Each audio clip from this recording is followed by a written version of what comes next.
একটা হাদিস আসছে, যারা সকাল সকাল মসজিদে আসবে জুমার দিনে, আল্লাহ রাব্বুল আলামিন তাদেরকে জান্নাত দান করবেন। হাদিসের সনদ সহিহ। এক, অন্তত ইমাম মেম্বারে বসার আগে আসতে হবে, মেম্বারে বসার আগে আসতে হবে। কিন্তু কেন আসবে মুসল্লিরা, কেন আসবে আগে?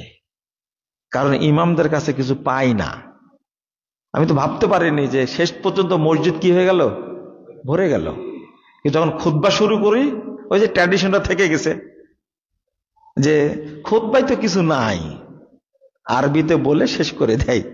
আসলে উচিত মুসল্লিদেরকে খুতবার আগেই উপস্থিত হওয়া। খুতবা খুব গুরুত্বপূর্ণ একটা ইবাদত, তাকে শুনতে হবে। এবং হাদিসে আসছে সবাই যেন ইমামের দিকে মুখ করে খুতবাটা শোনে। এবং আমাদের ইমাম যে খুতবা দেয়, এই খুতবা তো কেউ বুঝেই না। প্রথমত আরবিতে বলে, আর এইটা মানুষ বুঝে না, খুতবার আগে 1 ঘন্টা আবার মারে এমনিতেই। মানে বেদাতের উপরে বেদাত, মরার উপরে খাড়ার ঘা, একটা কথা আছে না?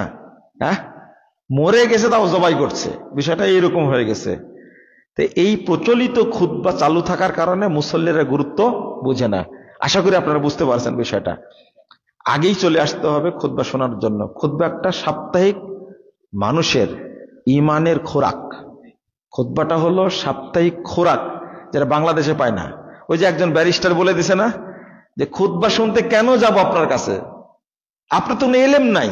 এবং নাই এলেম, সত্য কথা, উনি 100% সঠিক বলেছেন। কি দিবে? এবং তিনি বলছেন যে আমরা আমেরিকা লন্ডনে খুতবা শুনেছি, একজন বিজ্ঞ আলেম তারা বক্তব্য তোমরা শুনছি, কিন্তু আপনার কাছে কিছু পাই না। বুগদাদি কায়দা পড়ে খুতবা দিলে কি শিখবে বলেন তো দেখে? কোরআন হাদিস পড়াশোনা করে তারপরে আসতে হবে। আশা করি বুঝছেন। আগামী দিন থেকে আপনারা খুতবার আগে চলে আসবেন ইনশাআল্লাহ।